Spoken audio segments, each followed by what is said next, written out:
Aholu Jesu wedo when David of Madowe.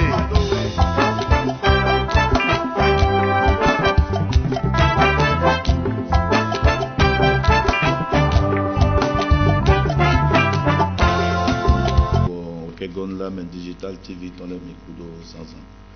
Fidèle visionneur de notre chaîne préférée Digital TV, bonjour. Nous sommes venus encore toujours pour la suite de notre émission que nous avons commencée et depuis la semaine passée. Nous sommes passés encore pour vous éclaircir un peu sur le même sujet que nous avons déclenché. Le même sujet, la vie. La vie. Nous avons déjà expliqué la vie en Jésus-Christ. Et nous avons dit la vie que nous avons tous héritée de nos pères et de nos mères est une vie morte.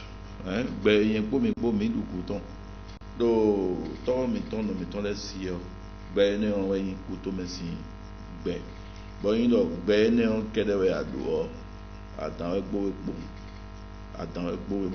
Gigi do po de jiwe bo awa hwe loglo.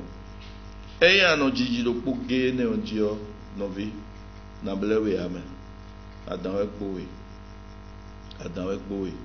Ba na jiya ne do fi. Ba go si fi o ana le di do mi on jima chime. Mba monu we aba zumbo. Ni wa mi ton mi yo do Jesus do akwato we. Jesus do kweto egbe yo. Mais en Monji, Bonana nous prenons mes midèles, Bonana mais non tout menoué. Bonino assez. Bobio tamel les gondos présento dit. Bobana mon be Christ nous présento mais on. Ana montendo ano belofi, kaka nous be manondo bodo. Bon mais non nous peut-être que dire aïe to ko mi ton les je. To ji kwa me e we son. Boye ren pe o bu. O we no e dagbe to do we ma. Jeunesse tomende dato go miton leo ma ou me da jinuku si buta ekunba eda lebi eda tin eda kan eda ekun ko wa wo nu na da lebi fuyo eda jinuku si buta ekunba. Quand nous allons lire le livre de Genèse premier, on dit au commencement Dieu créa les cieux et la terre. Dieu créa les cieux et la terre. Et la terre était informe et vide. Hein? Et donc,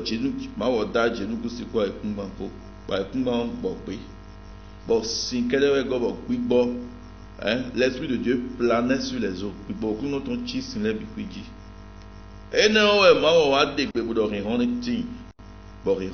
Que la lumière fut et la lumière parut. Et Dieu constata que la lumière était une bonne chose. Et il sépara la lumière de l'obscurité. Dieu nomma la lumière jour et l'obscurité nuit. Ça veut dire quoi? Dieu a créé d'abord toutes choses. Et quand Dieu a fini de créer, il a créé qui? L'homme pour régner. L'homme a été créé pour dominer, pour régner, pour assujettir. Parce que quand nous venons dans le verset 9, quand Dieu a fini de créer toutes choses, il les a assujettis à l'homme. Il dit, il crée l'homme et la femme. Puis, il les bénit et leur disant, ayez des enfants, devenez nombreux, peuplez toute la terre et dominez-la. Soyez les maîtres des poissons des mers, des oiseaux dans le ciel et de tous les animaux qui se meuvent sur la terre. Donc l'homme, tu as été créé pour dominer, régner et assujettir toutes choses, toutes les créations. Quand Dieu a créé toutes choses, il les a mis dans la main de l'homme. Donc nous sommes millionnaires qui confient de nous et on a tout nous de à rembouer. Ni à tout nous à rembouer. On a toute valeur. Di à n'a mon noué y bon à tout. Donc il y a ma tout de à rembouer bon. Alors peut-être les deux bédins quoi d'assiton, monto d'assiton, quelqu'un d'assiton, evo. Et non tout le monde hende boua. Mais vous nous attendez comme des wawa. Ben je vous quand je vais sur mon thème, moi sur mon projet. Et ben nous attendons de vous 2000. Vous je vous quand je Pourquoi bien cadre d'arro dion et dans nous la des tout besoin mino sous quoi t'as dit pour mon les gars bah bleu Ouais, mais yo yin sous d'aro bon mais bio tout on a think pas vie dans ni je gbolina do to tout ado gbea gbe mi hebu de dagbeto ni do assujetti le bibo pache nu le biwe mais wenwe togo mi ton le wa ja ilo jipa me on autorité de na gbeto ene on ebu woni autorité obu o nu we gbeto na pache na le di on nu le wa na chepa nu gbeto e we zombo do dandan me o gbede mi hebu o lo jipa me on Christ gbe o wa nu mi din e we zombo e do dandan me bon ni amayi Jesus bon mon père nous il présente mais non vie Adam est beau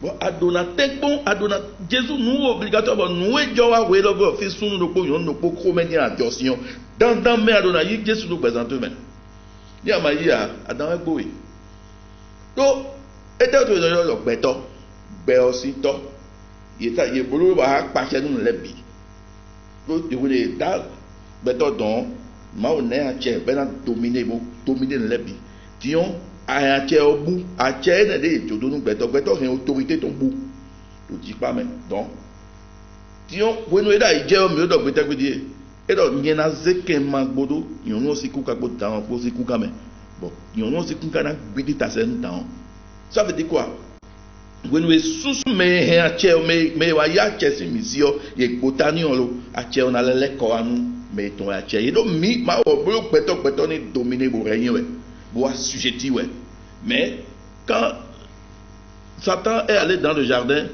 séduit la femme l'homme a perdu la domination peto so do peto yin ouais nous ni beo a aucun bout de tipa mais bon nous ça veut dire à son peto de c'est comme si il est le premier ministre.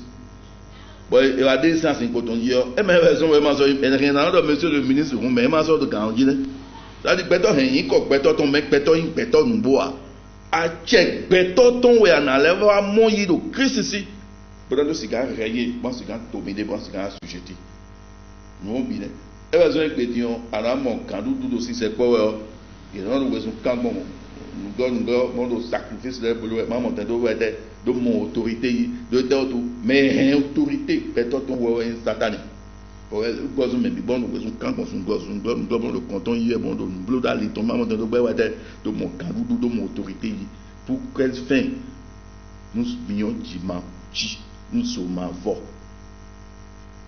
ouais nous bon de mettre des mouvements sous contrôler à Jésus-Christ ici ouais en monde donc aïe des médias de Djipa mais belle autorité béton Jésus-Christ ouah dino bon d'abord corps mi redoté nous autorité n'a de mi perdre autorité n'a à perdre raison bon ils étaient pour le produit là n'est pas de foutu à son de moi quand boulot ouais mais ni et à Amazon ça pour faire c'est que vous c'est mode de bébé on quand mettre dedans gay bah nous quand on est ben a jẹ tagba bo bakọ arabe ijodan kanji we fu jawe o ama ina gba meto ahun da gbo e benya wa Jesus Christ a che wa ya hembu e we so bo be ya che so si to yo tandame on anai mon serviteur ton le tu ba na bolo nu tu ba su pe bo no ama bio club de men franc-maçon kete dans les mains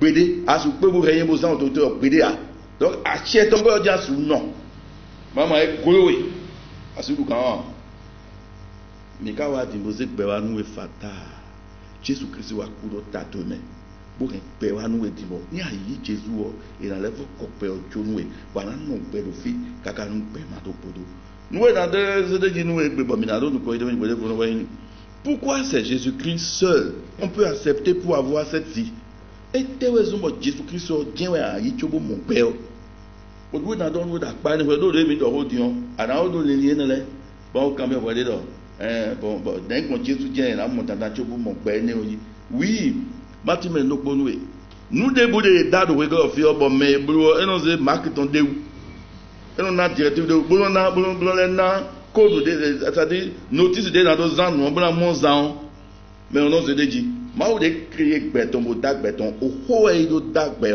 raison de commencement Dieu dit que la lumière soit o ho e néon o ho e bolo gbe odo oho ne we ya pasadin lobo wa ho we Jesu Christ e we so me bulu nu de Jesu tun de na bulu lo gbon e we nu e ka ya chesi mi si yo bo mi je kulu yo bo anu wa se ko pe le di beto bu ali beto flu diyan we mi na modo we nu beto ja do ji pa me o ye no wa ete e ba je nu kon ye ba ma bo don su me ye ton le we de ba ma bo je me su dio nu e ton wa bo ale blanu me da ji nu ku si o be do koma nous dit d'amis ton débit d'abord nous créons les gens tout nous massé et il y a chesi misi satanisé tout nous massé l'idée le veto li do l'homme mo jai wa tout mandio et va c'est tout nous massé le pétard de sous même au pétard le jai abodia donc il y a chesi misi bon ai tout nous massé mais le boa c'est tout nous mais quand me va c'est tout nous o ko ma wo ton we ya gbasa lo bo wa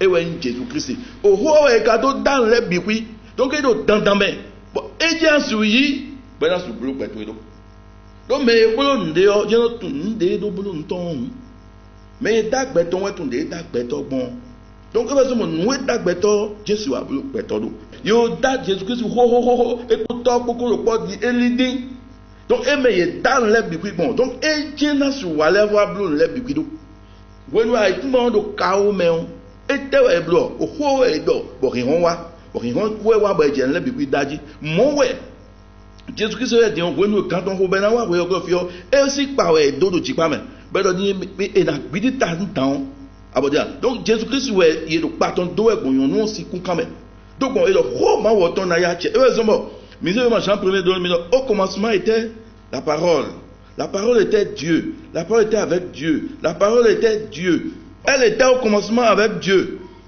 et toutes choses ont été faites par elle. Rien de ce qui a été n'a été fait sans elle. Donc, oh, Jésus Christ, voyez, ça, le bois. Bois, les gazons, n'y est pas, autant. On dit normalement, c'est bien, mais donc, il y a fond de bien, c'est besoin, ben, demain, elle a une touée. Avant de vous communiquer, pas de nous conduire, mais on a timé là, oui. N'a mon père, il bon. Ni nous mettez à ce mon père, il bon. Père, on a une touée. N'a qu'à tout père, qu'on dit faire. Nous, père, on a une touée, tout il bon, il m'a noué l'oeil. Vous voyez, donc, quand tu es mal, vous avez les autres church continuent de jamais bon. Dès la division, il y a des pasteurs qui ont été conflits pour nous faire des amado père. Amado nous père. Mais non, non. Awa, mais wa vous devez me tirer dans le bas mon coup Diego. Wa ya union de ayi begon, wa zang begon. Au père est un toi. Jésus tout là mais il peut se mal quoi. Nous sommes pour vous devons nous se connaît doit pour ton demi. C'est à Ghana mais pour des dans ces vous ou bon ton dit papa le premier don jibo na me nous coup mondial mais ni béni c'est le boyibo ça. Na ba de me ni mi ton jan jan tout Jésus Christ Nazareth au Saint commun. Amen.